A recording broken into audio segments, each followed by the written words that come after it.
Pembahasan soal-soal fungsi kuadrat bagian pertama, persiapan penilaian tengah semester atau PTS. Jangan lupa like, share, dan subscribe.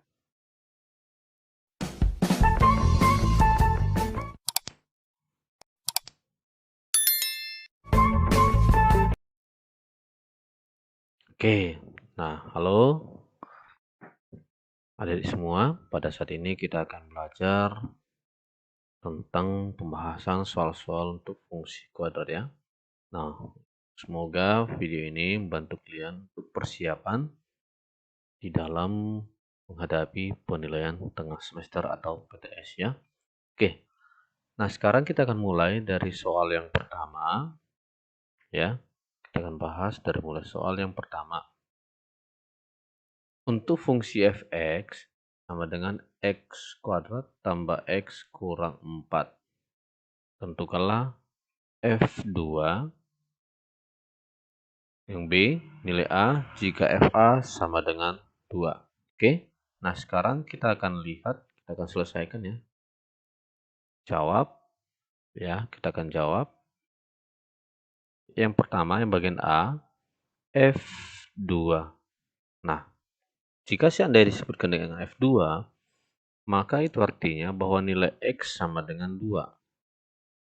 X sama dengan 2, kita akan substitusi ke persamaan. Itu berarti f2 atau x sama dengan 2 sama dengan, nah sekarang kita ganti x menjadi si 2. Ya, 2 kuadrat tambah 2 kurang 4. Ya, nah 2 kuadrat sama dengan 4 tambah 2 kurang 4. Ini sama dengan 2 ya. Oke, inilah bagian dari si A. Sekarang kita akan lihat bagian dari si B. Bagian B disebutkan carilah nilai A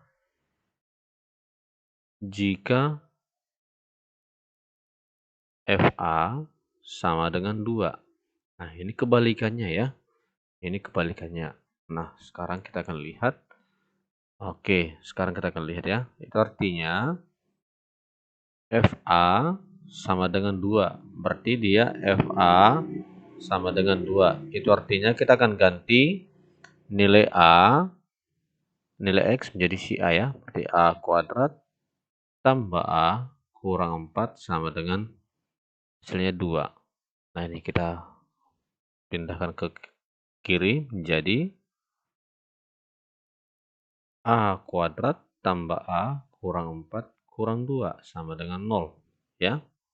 Nah, berarti di sini dia diperoleh bahwa A kuadrat tambah A kurang 4 kurang 2 sama dengan kurang 6 sama dengan 0. Oke, nah sekarang kita akan faktorkan ya. Kita akan faktorkan dengan cara kita harus mencari dua bilangan di mana jika dikali sama dengan si C. Di sini adalah minus 6. Kemudian jika ditambah sama dengan si B. Itu sama dengan siapa? 1. Ya, B. Ini adalah si B ya. Oke, ternyata setelah kita lihat bahwa bilangannya adalah, oke, hasil kalinya minus 6, jumlahnya 1. Berarti P 3 dan Q minus 2. Nah, sekarang bisa kita akan faktorkan. Kita masukkan ke dalam persamaan bahwa A tambah 3 dikali A kurang 2 sama dengan 0. Nah, di sini kita dapatkan ya bahwa A tambah 3 sama dengan 0. Ini kita pindahkan menjadi A sama dengan minus 3. Atau A kurang 2 sama dengan 0. Ini kita pindahkan ke kanan menjadi A sama dengan 2. Nah, ternyata nilai A adalah minus 3 atau 2 ya. Jadi nilai A yang memenuhi ada 2, minus 3, dan 2. Nah, inilah merupakan penyelesaian untuk soal nomor 1. Oke, sekarang kita akan lanjut ke soal nomor 2 ya. Diketahui fungsi fx sama dengan x kuadrat kurang 2x kurang 8 ya. Ini fungsinya. Tentukanlah yang pertama titik potong pada sumbu x dan sumbu y. Ya. Kemudian yang kedua persamaan sumbu simetrinya. Yang ketiga nilai minimum fungsi. Yang keempat koordinat titik balik. Yang kelima kita akan menggambar fungsi ya. Ya, mungkin saja nanti di dalam penilaian tengah semester ini akan ditanyakan ya. A, B, C, D, E dengan soal yang terpisah. Sekarang kita akan jawab ya. Kita akan mulai, kita akan jawab. Oke, sekarang kita buat dari bagian A. Titik potong pada sumbu X ya. Titik potong pada sumbu X. Di mana titik potong pada sumbu X itu artinya nilai Y sama dengan 0. Ini ya. Nilai Y sama dengan 0 ya. Kita akan lihat. Oke. Jadi sekarang kita akan buat bahwa X kuadrat kurang 2X kurang 8 itu kita buat menjadi sama dengan 0. Nah, sekarang kita akan faktorkan. Sebelumnya kita lihat dulu, ini adalah si A, si B, si C. Nah, ternyata kita faktorkan dia P kali Q sama dengan si C. Ini kita harus ingat ya, P tambah Q sama dengan si B. Nah, ini sama dengan minus 8 dan minus 2. Kita akan cari berapa kali berapa hasilnya minus 8.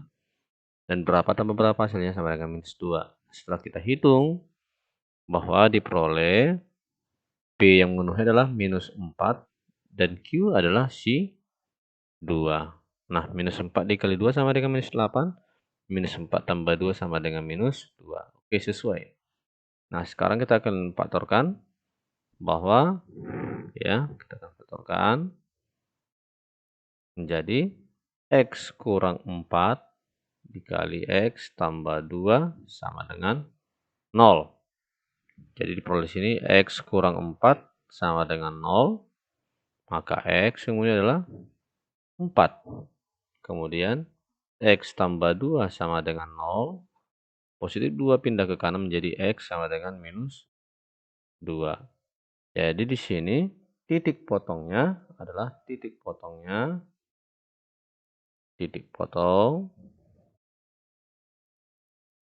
adalah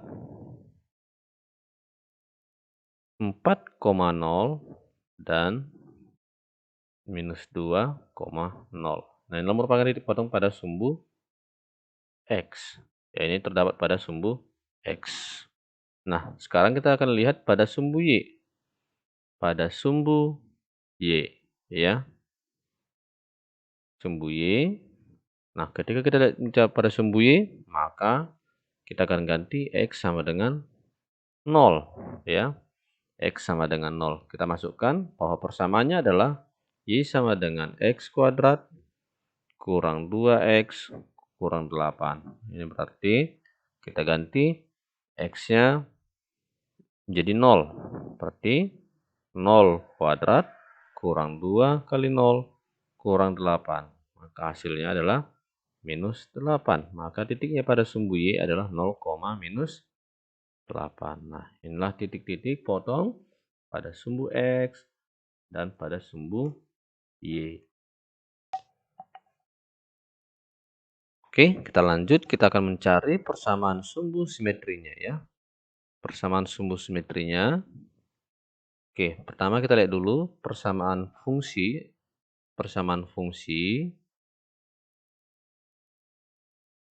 Fungsi kuadrat. Yaitu Y sama dengan X kuadrat kurang 2X kurang 8. Nah, sekarang kita lanjut ke bagian B. Persamaan sumbu simetri.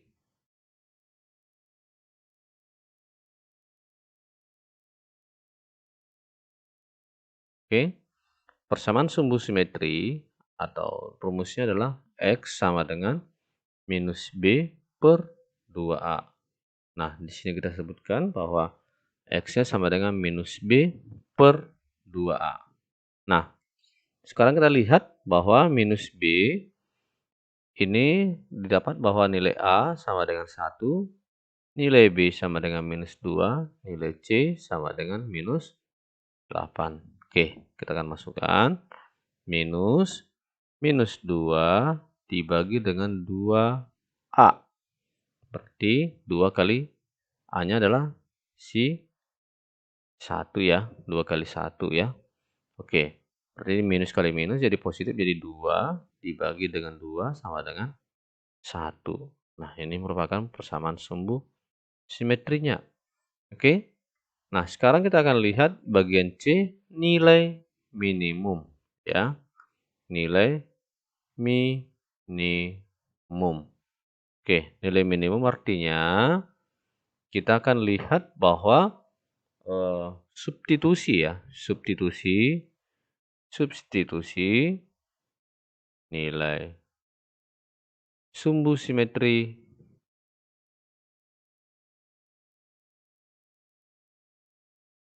X sama dengan 1 ke persamaan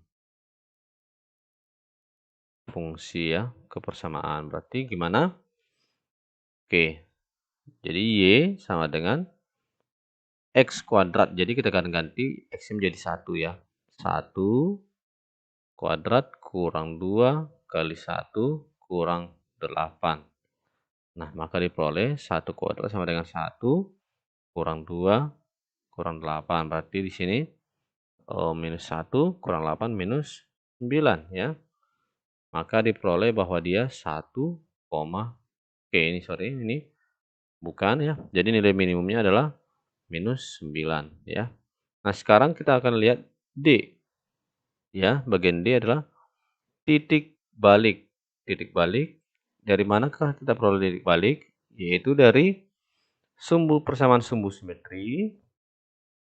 Itu adalah persamaan sumbu simetri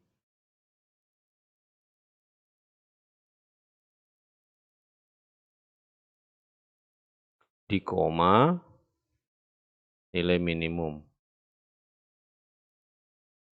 Oke, maka di sini kita peroleh bahwa sumbu simetrinya adalah X sama dengan 1, minus 9. Nah, oke. Sekarang kita akan menggambarnya. Sekarang kita akan gambar bagian E ya. Kita akan gambar ya. Oke. Nah, coba sekarang kita gambar bahwa tadi kita peroleh. Ya, kita akan gambar dulu.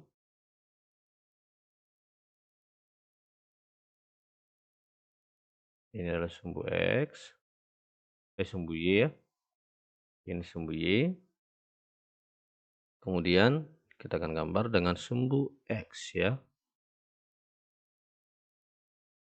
Kita akan gambar juga dengan sumbu X. Oke, titik 0,0 ya. Nah, yang pertama kita lihat tadi bahwa titik potong pada sumbu X yaitu 4,0 dan minus 2,0 ya. 4,0 ya, berarti di sini pada sumbu X positif 4,0, 1, 2, 3, 4.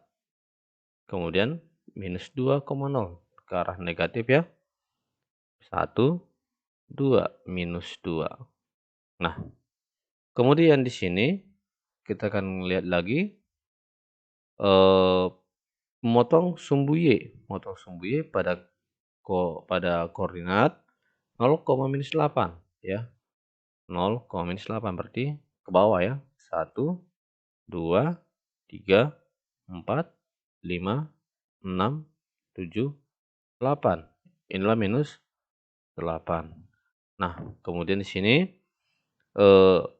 persamaan sumbu simetrinya adalah X sama dengan 1 ya. Ini X sama dengan 1. Oke. Oke, nah sekarang kita akan gambar ya. Nilai X sama dengan 1. Oke.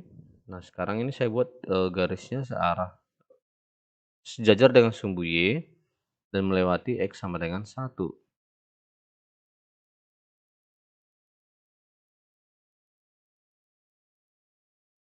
Ya, inilah merupakan persamaan sumbu simetrinya. Nah, kemudian nilai minimumnya adalah min 9 ya. Berarti di sini minus 9 ya. Minus 9. Kita lihat bahwa di bawah minus 8 adalah minus 9. Oke. Nah, jadi di sini berarti pertemuannya di sini adalah disinilah dia merupakan titik balik menjadi 1, minus 9. Nah, kemudian kita akan hubungkan titik-titik yang sudah kita jumpai tadi ya. Ini kita akan tandai. Yang pertama minus 2,0, kemudian 4,0, kemudian 0, minus 8, kemudian 1, minus 9. Nah, kita akan hubungkan ya. Kita akan hubungkan beberapa titik tersebut ya. Dan akhirnya akan memenuhi fungsi menggambar dalam fungsi kuadrat ya.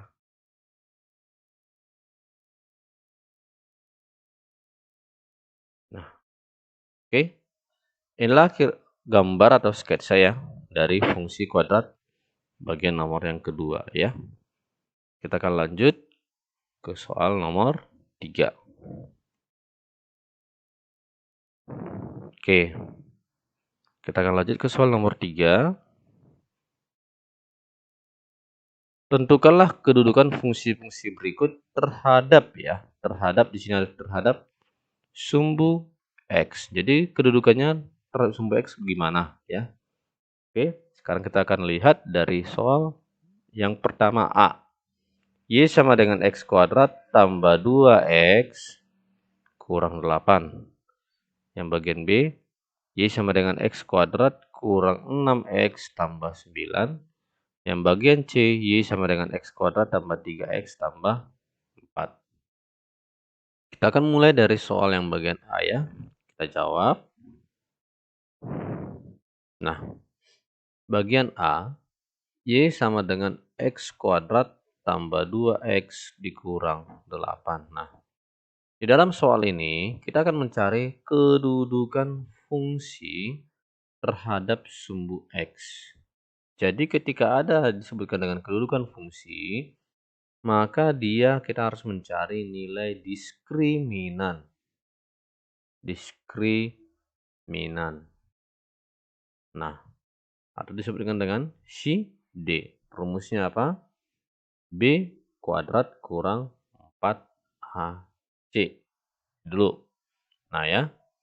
Berarti di sini dari soal bagian A kita kan harus mencari nilai diskriminannya. Diskriminannya dari mana? D sama dengan B kuadrat kurang 4AC. Nah, kita peroleh bahwa dari persamaan di sini ya, nilai A sama dengan 1, nilai B sama dengan koefisien si X, variabel si X, yaitu adalah koefisien si X adalah si 2 ya. Kemudian nilai C adalah konstanta, C sama dengan minus 8. Nah, inilah merupakan nilai A, B, dan C. Sekarang kita masukkan. B kuadrat berarti 2 kuadrat kurang 4 dikali 1 dikali dengan minus 8. Maka diperoleh 2 kuadrat sama dengan 4. Minus dikali minus jadi positif. Tambah 4 kali 1, 4 kali 8, 32. Maka diperoleh 4 tambah 32 sama dengan 36. Oke, ternyata 36. 36 ini lebih besar dari 0. Nah, ketika D lebih besar dari 0, maka kedudukannya adalah, kesimpulannya, memotong sumbu X di 2 titik berbeda. Nah, ini ya. Memotong sumbu X di 2 titik yang berbeda. Inilah merupakan kedudukan bagian fungsi A. Sekarang kita akan lanjut ke bagian B. Bagian B, Y sama dengan X kuadrat kurang 6X tambah 9. Nah, A sama dengan 1, B sama dengan minus 6, C sama dengan 9. Maka kita akan cari nilai diskriminannya tetap ya. Oke, D sama dengan B kuadrat kurang 4AC. Yaitu apa? B kuadrat sama dengan minus 6 dikuadratkan kurang 4 dikali 1 kali 9. Maka diperoleh 36 kurang 4 kali 1 kali 9 sama dengan 36. Maka hasilnya adalah 0. Nah, ketika D sama dengan 0, maka kesimpulan yang kita dapatkan adalah fungsi memotong sumbu X pada satu titik. Nah, jadi dia hanya memotong sumbu X pada satu titik ya. Inilah merupakan kesimpulan yang kita dapat, kedudukannya ya. Jadi kedudukan fungsi pada sumbu X adalah memotong pada satu titik ya. Oke, sekarang bagian yang C, Y sama dengan X kuadrat tambah 3X tambah 4. Nah, kita dapat di sini nilai D, A sama dengan 1, B sama dengan 3, C sama dengan 4. Maka kita peroleh D sama dengan B kuadrat kurang 4AC.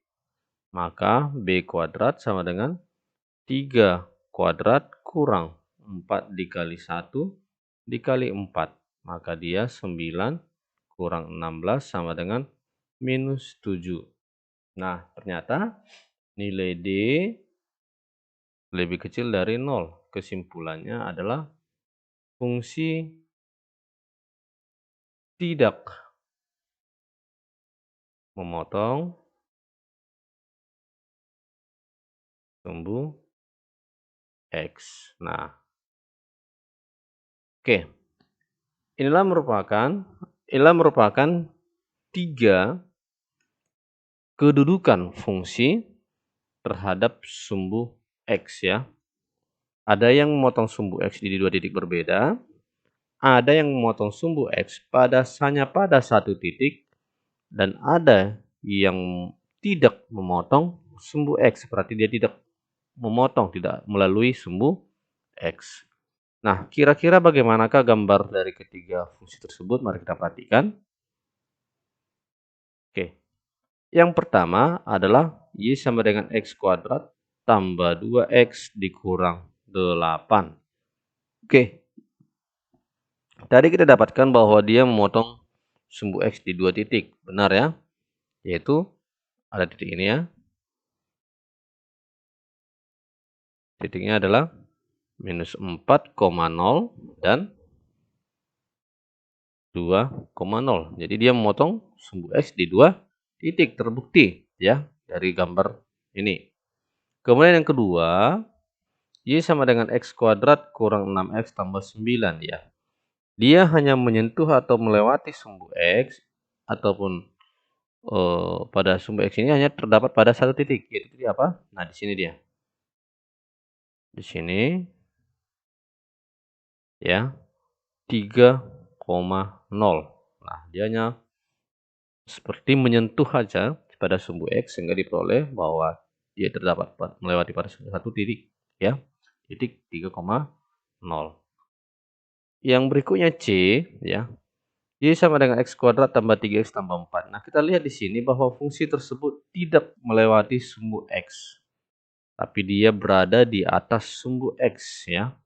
Jadi dia tidak memiliki titik potong pada sumbu X ya. Oke, demikianlah pembahasan fungsi kuadrat untuk persiapan tengah semester. Semoga video ini bermanfaat bagi kalian di dalam persiapan tengah semester atau dalam persiapan PTS. Oke? Sekian dan terima kasih.